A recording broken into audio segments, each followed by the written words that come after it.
Um, so yeah, sex trafficking is it's all too common, and it shouldn't be.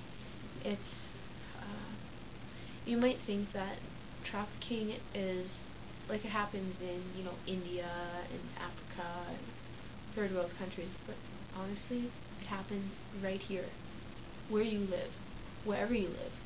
You could be in the U.S., Canada, Mexico, anywhere, and it's happening all around you. Like women every single day in this country are being trafficked, and it's terrible because it has such an effect on women because they, like it says here, for the U.S. State Department, 800,000 people are trafficked across borders each year.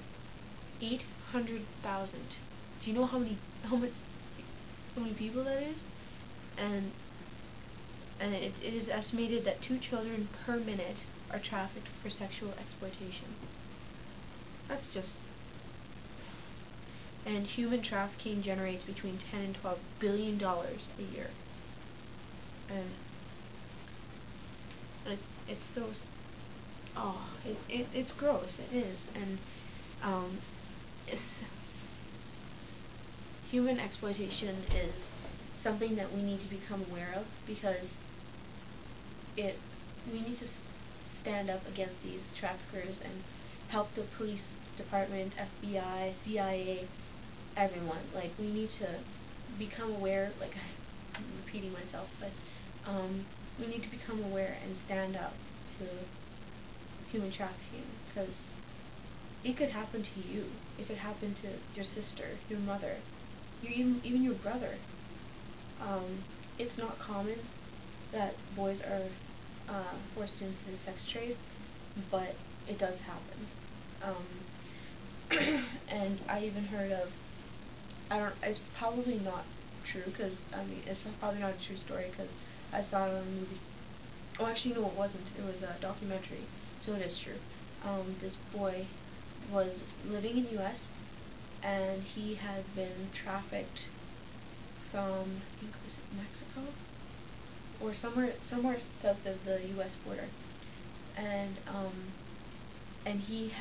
they had raided this home, and they had found all kinds of, they were selling beer, alcohol, mostly liquor. They were also selling, and they had like tons of condoms and whatnot. And it was filthy, and they realized that the girls in that house were trafficked and were being forced into prostitution. and so and then they found a boy who was not a customer. He was trafficked, and he explained to them that these people forced him to have sex with other men, and he wasn't gay. Isn't that just terrible? Like, these people are sick, and we need to put them behind bars for life. And we can't, go out there and say, whoever's trafficked and whatever, come here and we'll save you. It's not that easy.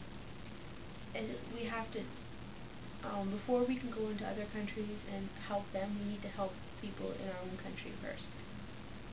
And I know that sounds a little,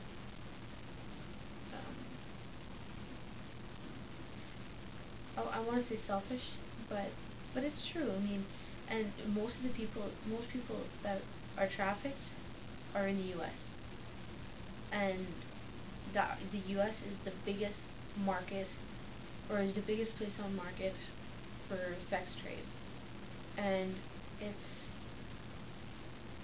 funny because I never knew about that, and I had become aware of it, obviously reading this book, and also just like watching movies, documentaries, reading up on it. They will even like sometimes what they'll do is they'll ship them by like cargo, and they'll put them in one of these train freight cars, and then that's where they live until they get to the destination. And sometimes they can get really sick and die. And the average teen girl, like 13 to 18, whatever you want to say, the average girl would not survive 2 years in forced prostitution. And it's because of STDs like HPV or HIV, AIDS, gonorrhea, syphilis, like all those STDs kill them every year, and it sucks, and it's terrible. So I'm just gonna find something else in here. Oh, and just so you know, everything I say from this book, all rights go to Steve Chalk and Cherry Blair, who wrote the Stop the Traffic book, and I can't claim any of it.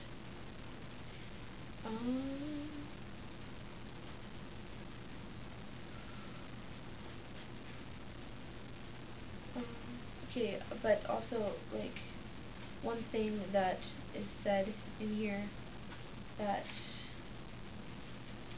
says,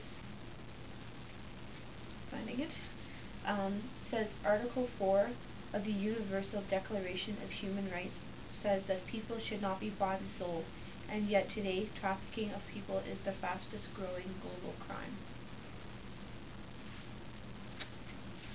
Yep, that's the sad truth of it. And I'm just going to show you a picture here of a 12-year-old girl who's from Cambodia. She drew a picture depicting her life in a brothel, which is where they keep the women.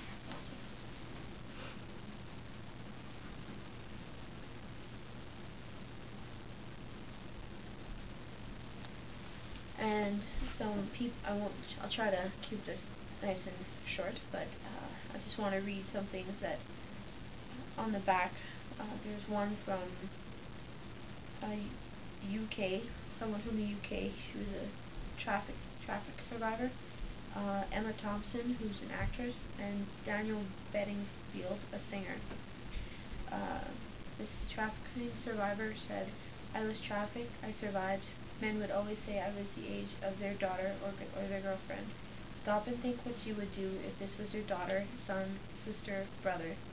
Read this book and it will answer some of your questions, and then stop the traffic." Emma Thompson.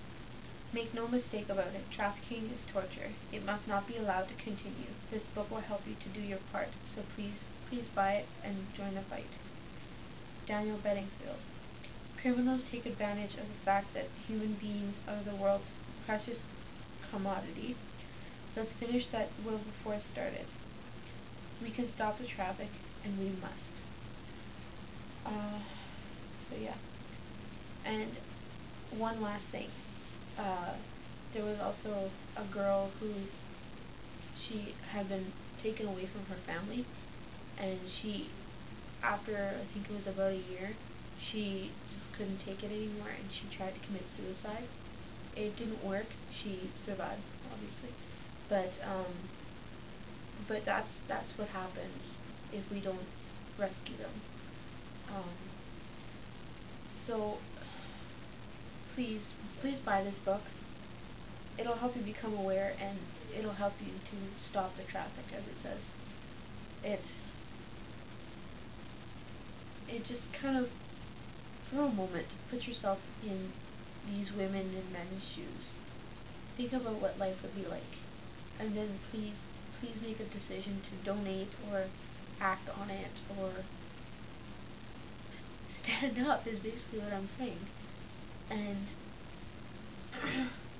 and you can do anything from, like I said, donating, or you can join the fight and go out and try and rescue these girls. But the real fighting should start here in Canada and the US, because this is where it's the biggest trafficking place on the market. So, like I said, all rights go to this book, and I do not, anything I said from the book is not mine. So, you can comment below and subscribe over there. That'd be awesome. And if you have any more questions about Stop the Traffic book, just comment or send me a personal message, and I will be happy to respond. Thanks.